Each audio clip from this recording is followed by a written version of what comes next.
everyone, today we're going to be simplifying radicals. Let's go ahead and start with perfect squares. I'm going to fill out this chart here.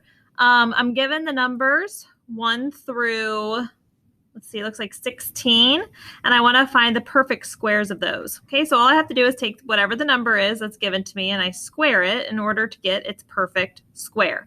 So take a look at the calculator on the right. I can type in 1 squared and I get 1. I can type in 2 squared and I get 4. I can type in 3 squared and I get 9. And some of these you can do in your head. For example, 4 squared would be 4 times 4, which is 16. 5 squared, or 5 times 5, is 25. 6 squared would be 36. 7 squared would be 49. 8 squared, 64. 9 squared is 81. 10 squared is 100. Then we get up to 11. Maybe you need your calculator for this. 11 squared is 121. 12 squared would be 12 times 12, which is 144. 13 squared would be 169. 14 squared would end up giving you 196. 15 squared would give you 225. And 16 squared would give us 256. Okay, so those are the perfect squares. Then if you look at the third column, it says find the square root. So really, a square root is the inverse of squaring something. So the square root of 1 is 1. The square root of 4 is 2. The square root of 9 is 3. Do you see that? The square root of 9 is 3. Square root of 16 is 4. So basically, if I have a perfect square, then I can easily take the square root of it. Okay, just I'm going the opposite direction. So if I get down to here, what is the square root of 900? Well, I'm asking myself, what number squared gives me 900? That can be kind of tricky. Really, that's going to end up being 30 times 30, right? 30 times 30 is 900, or 30 squared is 900. So my answer for that square root problem would just be 30, right? If the perfect square is 900, then the square root of that would be 30, okay? 900 is a perfect square of 30. So now that we've talked a little bit more about perfect squares, let's try to simplify some of these examples. It says to simplify radicals, for example, the square root of a, look for the largest perfect square that a is divisible by. Okay, that's going to help us simplify it. So in example 1, we've got the square root of 50. If you look at your list of perfect squares, do you see 50? No. 50 would fall right here in between 49 and 64. So I'm going to try to find the largest perfect square that 50 is divisible by. Is 50 divisible by 49? No. Is 50 divisible by 36? No. What about 25? Yes, I can break 50 down into 25 times 2, where 25 is the perfect part. And I like to underline what's perfect because that's going to get simplified and a number is going to be pulled out of the radical. So let's go back to 25. What is 25 a perfect square of? 5. So I'm going to write this as 5 square root 2. See how we simplified the perfect part, but the 2 had to stay underneath the radical because it was not perfect. Okay, let's try radical 8. Again, look at your list here. Do you see 8 in that list of perfect squares? No, I do not. Okay, so we've got to find the largest perfect square that 8 is divisible by. 8 would fall in between here, 4 and 9. So is 8 divisible by 4? Yes, I can break it into 4 times 2, where 4 is the perfect part. Okay, and then we reduce the perfect part. What is the square root of 4? 2. So we get 2 root 2. Okay, in example 3, we have the square root of 27. 27 is not perfect. 27 would fall in between 25 and 36. So is 27 divisible by 25? No. Is 27 divisible by 16? No. Is 27 divisible by 9? Yes, we can break it into 9 times 3, where 9 is the perfect part. Again, I like to underline the perfect part. so that I know to reduce it. What is the square root of 9? The square root of 9 is going to be 3. So I get 3 root 3. This one's a little bit more challenging. This is actually a fraction. We've got the square root of 64x squared over the square root of 121. Okay. Is 64 a perfect square?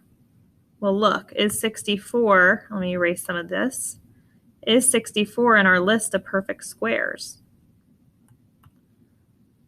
Yeah, it sure is. Look, it's right here. So this 64, I can easily reduce that. Okay, I'm going to just underline it for now. Remember, I note which ones are perfect by underlining it.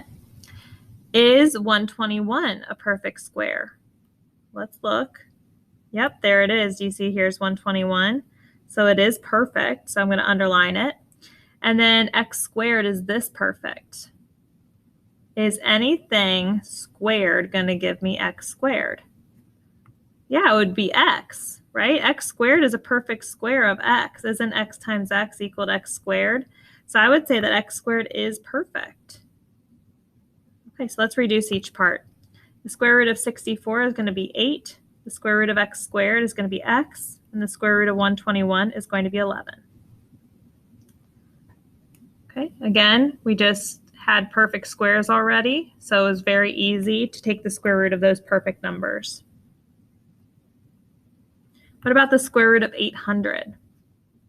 Oh boy, 800's way up there. See how we have a gap between 16 and 30? I didn't find all the perfect squares. I didn't do 17 squared, 18 squared, 19 squared.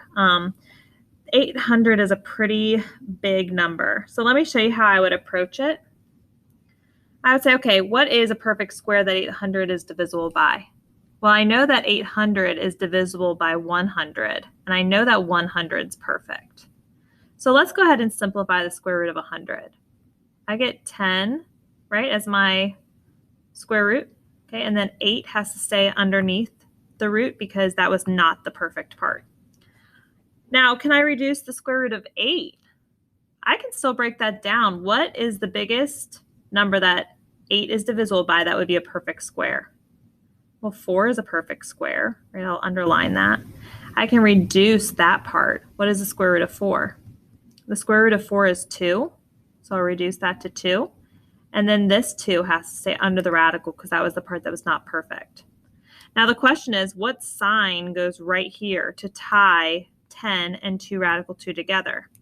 Well, when you remove something from the root, you have to multiply it by whatever that leading coefficient was. So I'd end up getting 20 times the square root of 2. See how I cannot simplify what's under the radical any further, right?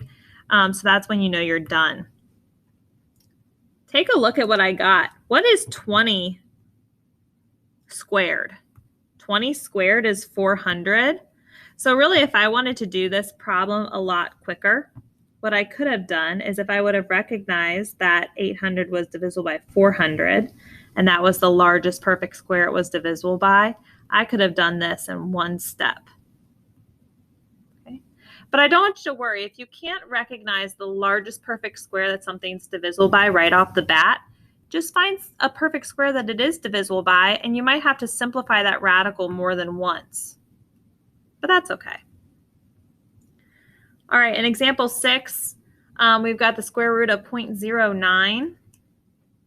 For this problem, I want to think to myself, what is 9 a perfect square of? Like if I were going to do the square root of 9, what would I get? 3. Okay, so this is not the square root of 9. This is the square root of 0.09. So let's try some things in our calculator here.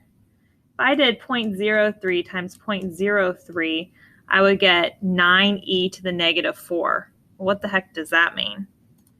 9e to the negative 4. That means I'm taking the decimal and moving it 1, 2, 3, 4 times to the left. So that's not what I have under there. Okay, that didn't quite work. So let's try something else. Let's try 0.3 times 0.3. There we go. There's 0.09. Okay, so I would say that 0.3 would be my answer, right? This is a perfect square of 0.3. Okay, let's look at the square root of 32. What's the largest perfect square that 32 is divisible by?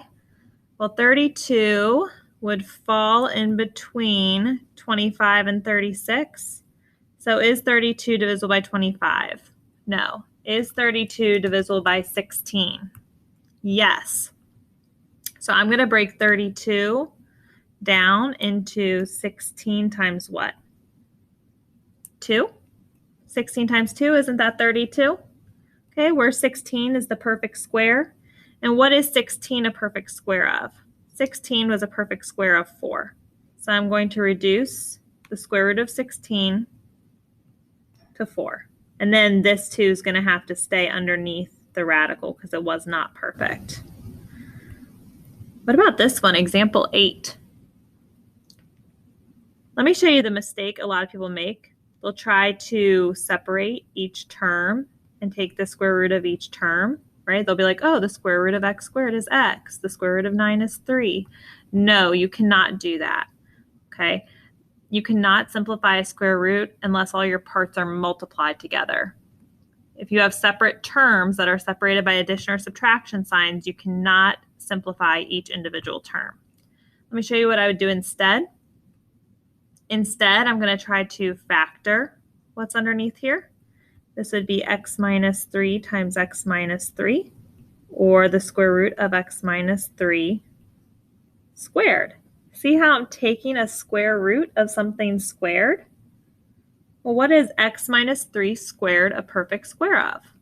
Well, because x minus 3 times x minus 3 equals x minus 3 squared, that would mean it's a perfect square of x minus 3.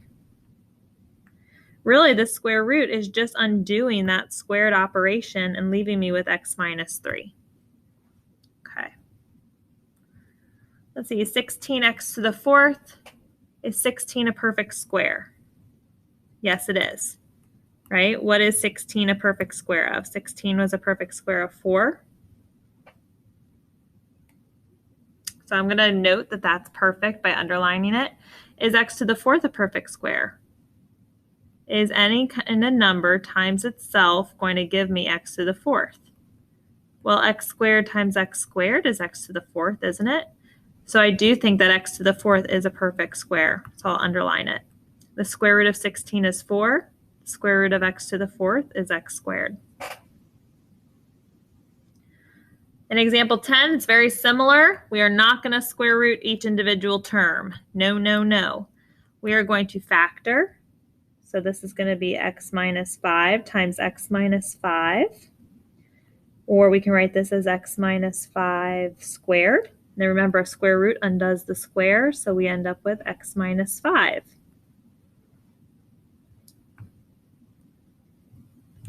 Okay. Now we're going to get into perfect cubes. So let's list our perfect cubes. When I say perfect cube, what we're going to do is we're going to take whatever this given number is, and we're going to cube it in order to get the perfect cubes. Okay, so the first one's pretty easy. 1 cubed is 1. What's 2 cubed? Well, 2 times 2 times 2, that's going to be 8. What's 3 cubed? Or what's 3 times 3 times 3? That'd be 9 times 3, which is 27. 4 cubed, 4 times 4 times 4, that's going to be, what, 16 times 4, which is 64. Then we start getting a little bit trickier. 5 cubed, 5 times 5 times 5, that would be 25 times 5, right? What are 5 quarters? That would be 125. Okay, at this point, if you need your calculator, that's fine. Get out your calculator. We need to do 6 cubed. Let me go ahead and move this over just so we can see the calculator a little bit better. See, 6 cubed is going to be 216. What's 7 cubed? And I'm just hitting this little like up arrow.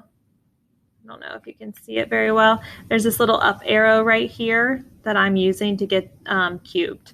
So like if I want to type in 7 cubed, I'd type in 7, the up arrow, and then the number 3, right? The number 3 down here. Okay, so that would be 7 cubed.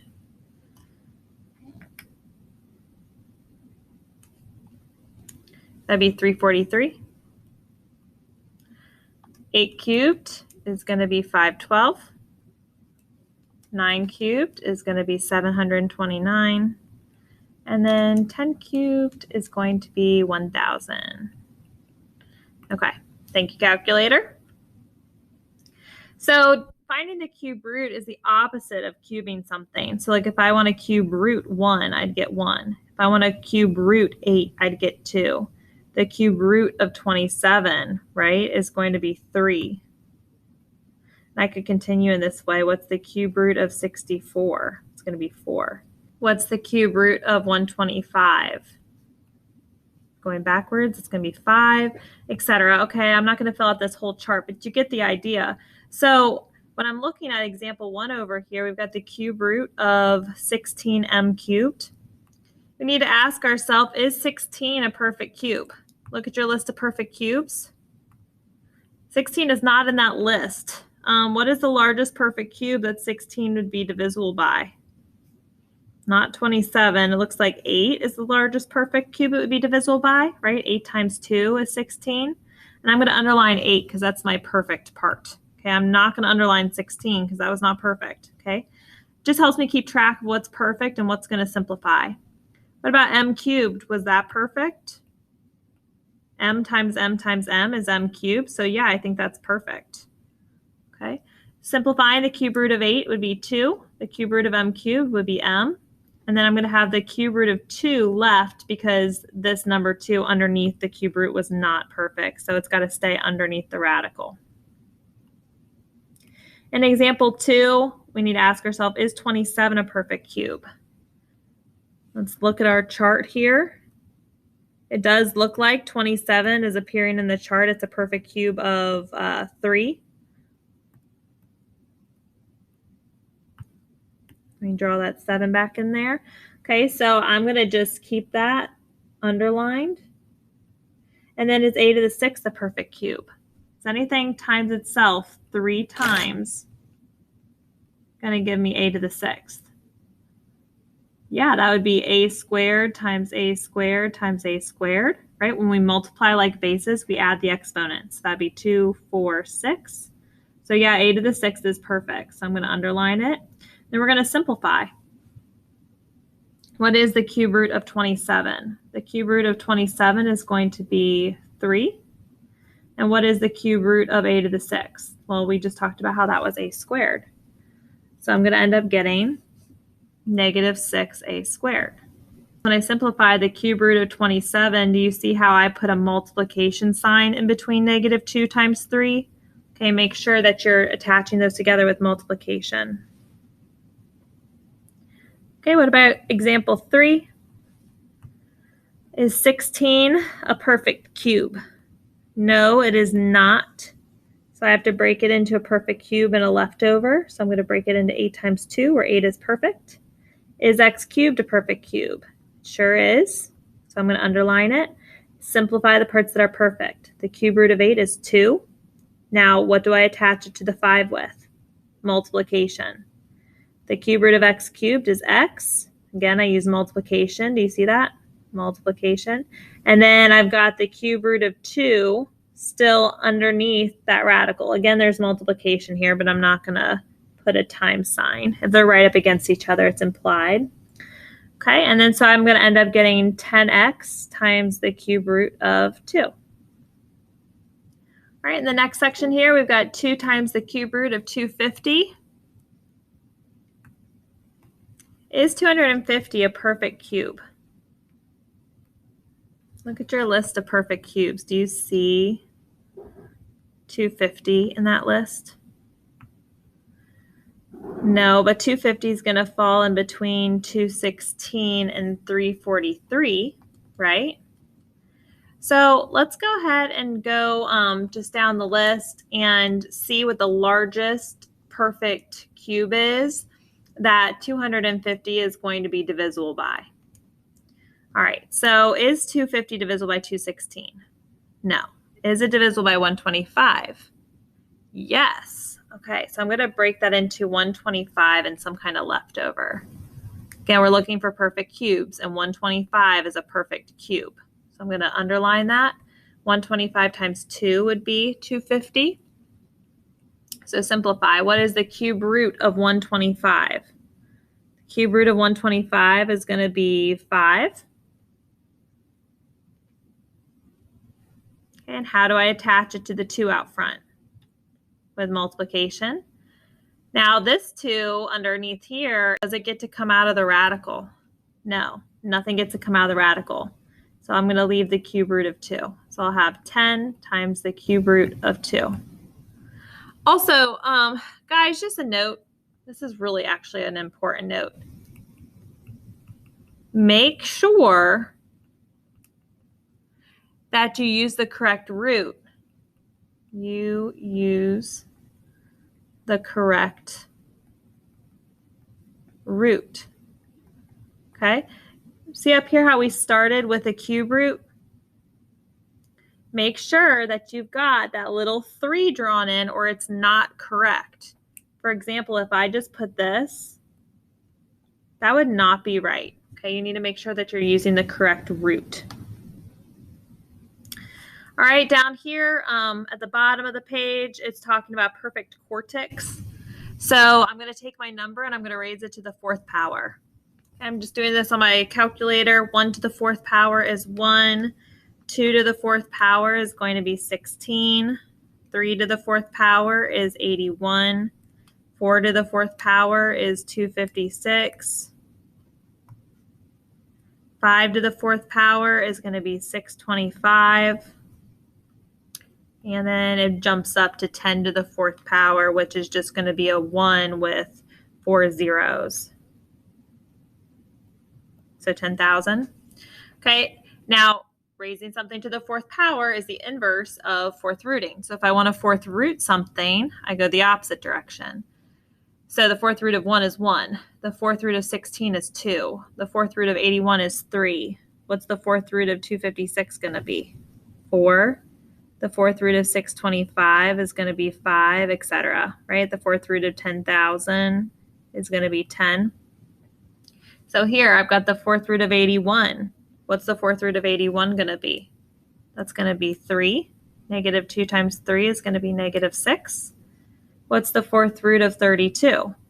Ooh, that's not perfect, right? I don't see 32 listed as my perfect fourths, which, by the way, I know to look for perfect fourths because I've got a 4th root. Okay, we're looking at the inverse of it.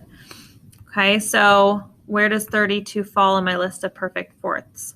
It's going to be between 16 and 81. Is 32 divisible by 16? Let's see, 32 divided by 16, I get 2. So 16 times 2, where 16 is a perfect fourth. Again, I'm looking for a perfect fourth because we've got a 4th root. Okay, that keys you in to know what perfect number you're looking for. Okay, so the 4th root of 16 is going to be 2. So we'll have negative 5 times 2. And then make sure you're writing the 4th root of 2. Okay, not the square root. So we get negative 10 times the 4th root of 2. Is x to the 4th a perfect fourth? Yes, because x times x times x times x gives me x to the 4th.